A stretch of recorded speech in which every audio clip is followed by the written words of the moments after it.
Quando eu tenho a minha petição inicial, a primeira coisa que eu vou fazer agora é provocar a jurisdição. Então, a gente não pode esquecer que para provocar a jurisdição, eu vou distribuir, tá? A minha petição inicial, eu vou distribuir ou vou despachar. Por que despachar? Tomem cuidado com esse despacho aqui, porque o que acontece? Distribuir significa que eu estou numa comarca onde eu tenho vários órgãos competentes. A distribuição, imagina, por exemplo, o seguinte: eu estou numa comarca que eu tenho 3 juízos competentes para processar e julgar o meu processo, tá? Então, a distribuição é o sorteio de um deles. Ah, saiu o azul. Então, esse órgão aqui vai ser o competente para processar e julgar o meu processo. Não que esses dois não fossem, mas na distribuição, no sorteio, saiu o azul, tá? Isso é distribuição. Só que em algumas comarcas do interior, eu só tenho uma vara. Eu tenho um juízo competente que absorve todas as competências. Ele absorve civil, ele absorve penal, ele absorve família, ele absorve empresarial, ele absorve fazendário. Então, quando eu estou em vara única, eu não distribuo a minha petição inicial, eu despacho a minha petição inicial, tá? E despacho é uma palavra muito curiosa no direito, porque ela tem vários sentidos. Eu tenho o despacho de despachar a petição inicial numa vara única, eu tenho o despacho, ato do advogado despachar pessoalmente com o juiz, eu tenho o despacho, ato praticado pelo magistrado quando ele vai impulsionar o processo, tá ok? Então tomem cuidado com isso. A minha petição, eu vou provocar a jurisdição através da distribuição ou do despacho em vara única, tá? E quando eu distribuo o despacho, a minha petição inicial, ela vai seguir o quê? Ela vai ser protocolada e registrada. E é a partir daqui que eu tenho a formação do meu processo. Nesse momento, o meu processo é formado. E aí eu tenho 2 formas. Eu tenho a distribuição presencial, tá? Ou despacho presencial. E hoje, com o processo eletrônico, que já funciona há um tempo, eu tenho a distribuição eletrônica do processo, tá? A distribuição eletrônica, ela está na Lei 11.419, que eu sugiro vocês a fazer uma leitura, tá? Então, uma vez provocado o poder jurisdicional, uma vez distribuída, protocolizada e registrada a petição inicial, ela segue para autuação. Em autos físicos, a autuação nada mais é do que colocar a capa, carimbo, numerar as páginas e etc. Tá? Verificar se está tudo ok, se está pedindo gratuidade, se recolheu as custas, fazer aquele checklist básico que o cartório faz. Tá? Se for eletrônico, o cartório vai fazer o checklist do mesmo jeito, só que via eletrônica. Isso é autuação. Uma vez autuado o processo, ele vai à conclusão desse juiz. Ou seja, o juiz daquele órgão jurisdicional, ele vai olhar pela primeira vez o processo que se formou quando você provocou a jurisdição. Então, ele só tem a petição inicial e os documentos que você acostou nessa petição inicial. Ou seja, os documentos que instruem essa petição inicial. Então, é a única coisa que ele tem. E nesse momento de conclusão, o que o magistrado vai fazer? O magistrado vai fazer o checklist para ver se você cumpriu aquelas condições ou requisitos inerentes ao exercício do direito de ação e os pressupostos processuais. É isso que ele vai olhar. Então, a primeira coisa que ele vai observar é se você tem legitimidade e interesse de agir. E, para isso, ele vai utilizar a teoria da asserção, que, na verdade, é regra da asserção, né? Que ele parte da premissa de que tudo que o autor colocou ali é verdade, e se ao final ele conseguir, partindo da premissa que é verdade, né, entender que cabe aqueles pedidos àquele autor, significa dizer que aquele autor é legítimo e tem interesse de agir. Tá ok?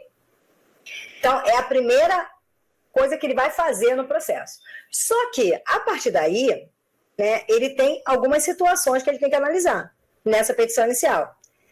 Só a petição inicial e o que instrui ela. Então, ele vai ter que olhar se há algum vício naquela petição inicial, porque a ausência de legitimidade é vício.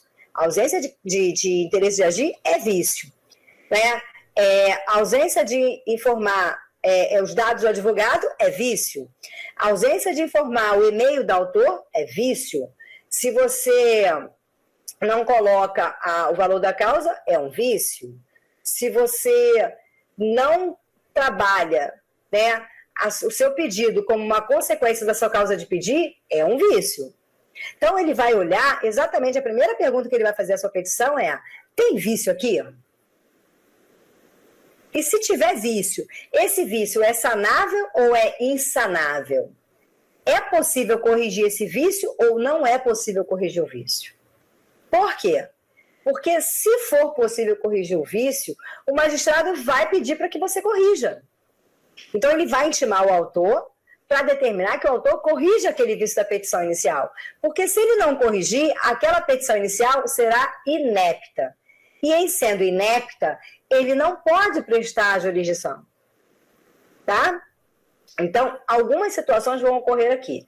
Primeiro, o magistrado vai verificar se tem vício. Se tiver vício e esse vício for sanável, ele vai determinar que o autor corrija o vício. E essa determinação de correção de vício se chama emenda à inicial. Se porventura for um vício insanável ou, ao determinar que o autor corrija o vício, esse autor não corrige esse vício, ele vai indeferir liminarmente a inicial. Por quê? Porque essa inicial é inepta. Então, ele não pode prestar jurisdição para um processo que nasce de uma peça que não está adequada a ser prestada a jurisdição, tá?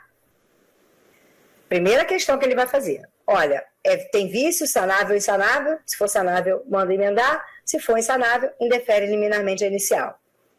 Mas existe uma outra situação. Digamos que não tenha vício naquela petição. Nenhum.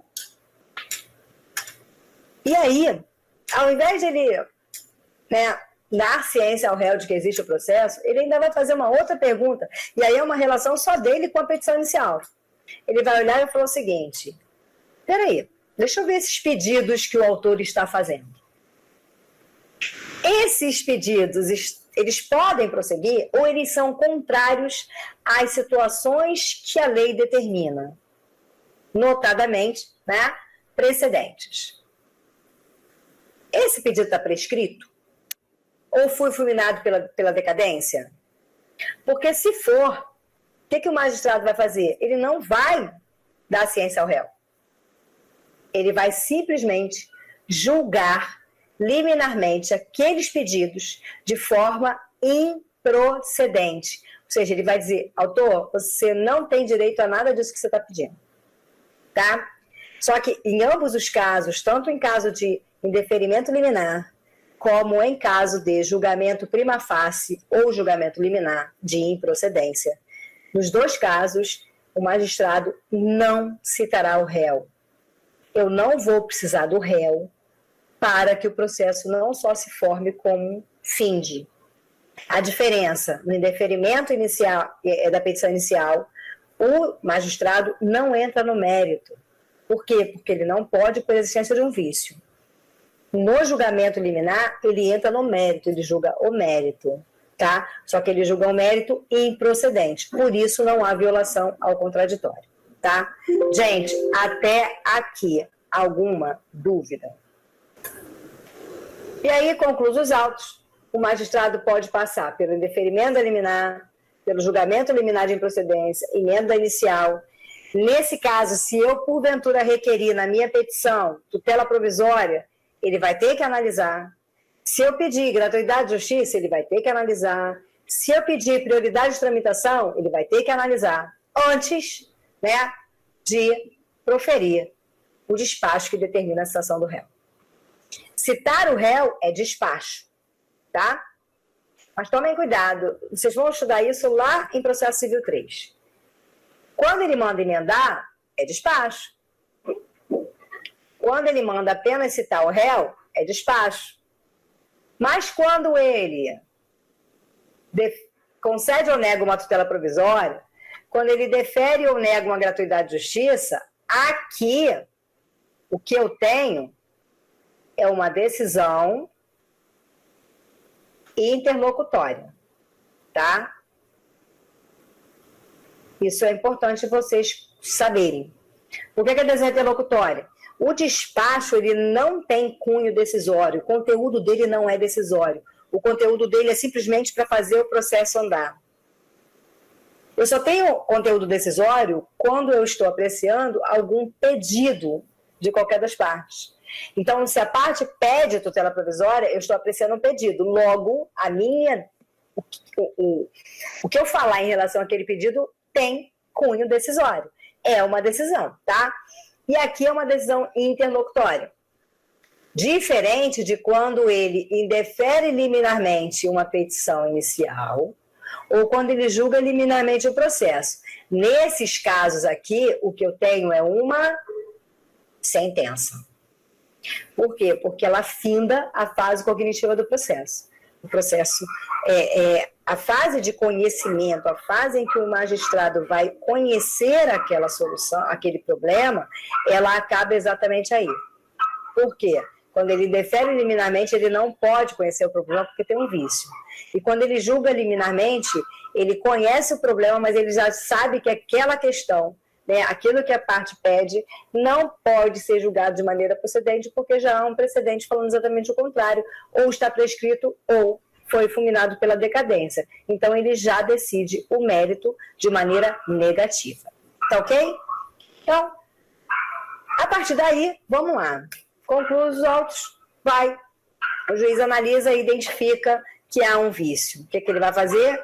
Vai determinar ao autor que corrija esse vício. E ele determina ao autor a partir de uma intimação. Ele intima o autor para providenciar a correção daquele vício. Tá? Nada obsta que ele analise um vício, determina a emenda, o autor emende, e ele, quando for analisar novamente, ele identifica um outro vício e manda emendar novamente. Não há nenhum óbice em se haver mais de uma emenda. Por quê? Porque quando ele analisa a inicial, que ele vê o vício, ele determina que o autor emende a inicial, corrija aquele vício. Só que quando volta a petição do autor corrigida, ele já leu 40 mil processos antes, você não tem mais a menor ideia do que está escrito ali. Então ele lê novamente. E aí, à medida que ele vai lendo, se ele identificar outro vício, ele pode determinar que emende. É muito interessante, porque no Código 73, quando o magistrado mandava emendar uma inicial, ele só mandava emendar inicial. Desculpa. Ele só mandava emendar inicial. E às vezes você não tinha a menor ideia do que era para fazer. Você olhava a sua petição inicial e falava, gente, eu não sei o que é para emendar aqui. Não sei. Muitas vezes a gente tinha que ir pessoalmente, despachar com o juiz para saber o que ele queria que emendasse. E às vezes nem ele lembrava mais. Então, por conta disso, o Código 2015, ele determinou no artigo 321 a obrigatoriedade de que o magistrado indique precisamente o que deve ser emendado. Então, se o magistrado for mandar você emendar uma inicial agora, ele tem que dizer o que ele quer que seja corrigido, tá? E se você não atende, se você não corrige, a sua petição vai ser indeferida liminarmente como consequência da sua inércia. E o indeferimento, ele acarreta a extinção do processo. Ok? Então, a emenda inicial nada mais é do que a intimação do autor para corrigir um vício. E se ele não o faz, a petição dele será indeferida liminarmente. Mas quais são as demais causas de indeferimento da inicial? O indeferimento da petição inicial está previsto no artigo 330, tá? E aí ele vai trazer exatamente como primeira hipótese para indeferimento a inépcia, a ilegitimidade da parte, a carência de interesse de agir, o descumprimento da emenda da inicial e de informações sobre o advogado. E a ausência de valor incontroverso. O que é isso? Vamos lá. Primeira situação, inépcia. Quando é que eu tenho uma petição inicial inépta? Inépcia da inicial significa dizer que aquela petição inicial não é apta para permitir que o seu processo se desenvolva. Ela foi apta para provocar a jurisdição. Beleza, você tirou a jurisdição da inércia. Mas a jurisdição não pode te atender porque exatamente a sua petição inicial ela tem um vício que não permite seguir adiante, tá? Claro que esses vícios, gente, podem ser corrigidos, tá? E o magistrado pode determinar a emenda. Então, o primeiro deles, a petição inicial é inepta quando faltar pedido ou causa de pedido. Se faltou pedido a causa de pedir, a sua petição inicial está inepta. Quando o pedido for indeterminado, nos casos em que ele deveria ser determinado. Por que eu estou falando isso? Porque é possível que você faça um pedido genérico. A depender do caso concreto, você não consegue determinar o pedido. Pensem num acidente, pensem, por exemplo, eu tenho um contrato com a Biblioteca Nacional e ela tem que me entregar um acervo de direito do ano 2000 ao ano 2005. E ela não entrega. A questão é que eu não sei qual é o acervo que ela tem. E eu estou pedindo exatamente para o magistrado condenar ela a me entregar o acervo. Só que eu não sei ainda qual é o acervo que ela tem. Então, o que eu peço? O meu pedido é genérico, eu peço pelo gênero. Eu quero que ela me entregue, que ele condene ela a me entregar o acervo de direito do ano de 2000 a 2005. Eu vou individualizar esse acervo num outro momento procedimental, lá na frente, mas não agora. Porque, efetivamente, na hora de eu fazer meu pedido, eu não tenho conhecimento desse acervo, tá? Mesma coisa é um acidente que ocorre dano moral, dano material, dano estético, etc. Na hora do acidente, eu não tenho como prever, como dimensionar o gasto que o camarada vai ter. Com médico, com medicamento, com fisioterapia, com cirurgia, eu não tenho noção. Então, naquele momento, eu não tenho como pedir um dano material de X. Então, eu vou pedir para o juiz condenar em dano material. E aí eu peço pelo gênero. Mas essas situações são específicas. Então, a lei permite, em alguns casos, de pedido genérico. Mas a regra é que o pedido seja determinado. E se o teu pedido era para ser determinado e você faz ele de forma indeterminada, isso acarreta a inépcia da inicial. Tá? Outra situação que acarreta a inépcia. Quando da narração dos fatos não decorrer logicamente a conclusão. E a conclusão é o quê? São os pedidos. Eu conto uma história e da história eu já tenho ideia do que você vai pedir. Aí imagina, eu estou falando lá que eu casei, que o casamento tive 2 prole, que o casamento não dava mais certo, que a gente não consegue conviver mais um com o outro. Isto posto, requer a Vossa Excelência que condene o réu a pagar uma viagem para a autora para Cancún. Peraí, não tem sentido. Porque pela história que ela me contou, o que ela queria era a ruptura matrimonial. Esse pedido é totalmente incompatível, né? Não é uma consequência lógica do que ela narrou para mim. E aí, nesse caso, a petição está inepta. E quando eu tiver pedidos incompatíveis entre si. Por quê? Porque há pedidos que eu posso cumular. Vocês aprenderam cumulação de ação, né? Objetiva. Pedido sucessivo, acumulação simples, acumulação alternativa. A questão é que uma das regras para você acumular pedidos é que eles tenham compatibilidade procedimental. Então, se eu não tenho compatibilidade procedimental entre os pedidos, eles se tornam incompatíveis, e aí eu não tenho como mantê-los ali. Isso é muito comum quando os advogados tentam ingressar com ação litigiosa de divórcio, e aí na mesma demanda, eles pedem o divórcio, pedem alimentos, pedem guarda e pedem partilha de bens. Olha só, guarda e alimentos são procedimentos distintos. Né? E eles são procedimentos distintos entre si também.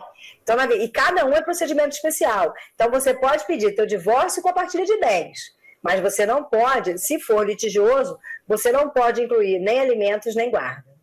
E aí terão que ser ações em separados.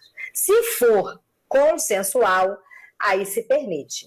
Porque como é consensual, né, as partes estão acordando, não há por que ingressar com 4 ações, né, ou com 3 demandas. E aí, nesse caso, você se permite que seja uma demanda só. Mas litigiosa são incompatíveis entre si. Tá ok? Ilegitimidade da parte. Se a parte não for legítima, não dá nem para consertar, né, gente? Porque como é que eu vou corrigir um vício de legitimidade? Não tem como. A pessoa é ilegítima, ela é ilegítima e ponto. Tá? Carência de interesse de agir, ou seja, ela não tem interesse para buscar, ela não consegue demonstrar aquela dicotomia, necessidade e utilidade do poder jurisdicional. Imagina, por exemplo, um condômino que resolve demandar contra o condomínio, na pessoa do síndico, né, em relação a uma obra que ele está fazendo no condomínio, só que essa obra ela foi aprovada e autorizada em assembleia. Esse condômino ele não tem interesse de agir. Por quê? Porque o que a lei determina é que precise passar pela Assembleia. E a Assembleia autorizou, não há problema nenhum. Então, falta para ele o quê? Interesse de agir, tá? Descumprimento da emenda, eu já falei para vocês, e informação do advogado, e aqui eu reforço o que eu falei na semana passada, né, da questão do artigo 103 e 106, que você precisa sinalizar os dados do advogado, do contrário, a tua petição tem um vício, você vai ter que corrigir sob pena de indeferimento. E a questão da ausência do valor incontroverso. Cheguei a comentar com vocês semana passada que se a gente estiver discutindo na petição uma questão de financiamento, né, voltada para debater o excesso em relação a juros ou atualização, obrigatoriamente você tem que sinalizar na petição qual o valor que você entende correto. Esse valor que você entende correto é o valor incontroverso, tá? Por quê? Porque a discussão vai cingir-se em relação ao excesso, não ao valor que você entende correto. E se você não sinaliza, não coloca na sua petição o valor que você entende correto, tá? Vai ser determinada a emenda, e se você não corrigir, acarreta indeferimento da petição inicial, tá? Os casos de indeferimento da petição, dispensa a citação do réu, tá? Se o autor recorrer, não vou entrar na questão do recurso aqui, isso aqui é só para informar para vocês. Se o autor recorrer, é permitido que o juiz exerça o juízo de retratação, ou seja, reconsidere, que às vezes no recurso o autor mostra um ponto que não tinha sido muito bem elucidado na inicial, e o magistrado pode reconsiderar a decisão dele. Em reconsiderando, ele manda citar o réu, tá? Se ele não reconsiderar, ele vai mandar citar o réu do mesmo jeito, só que agora para falar do recurso, tá ok? E se não houver acordo, se não houver recurso por parte do autor, o que o magistrado vai fazer? Vai esperar o trânsito em julgado daquela decisão de deferimento e vai intimar o réu exatamente para o réu tomar conhecimento. Qual o objetivo? Aqui, o trânsito em julgado vai ser apenas formal, vai ser apenas em relação àquele processo. A ideia de comunicar ao réu é porque se o autor ele der aso a 3 extinções do processo, a gente tem a ocorrência da perempção, que é um pressuposto processual negativo. Então, se o réu toma conhecimento, amanhã ou depois, se houver uma 4ª demanda no mesmo sentido, o réu pode alegar exatamente, né, que o autor deu causa a 3 vezes a extinção e agora ele não pode mais demandar aquela questão, uma vez que ocorreu a perempção. Tá? Dúvidas até aqui?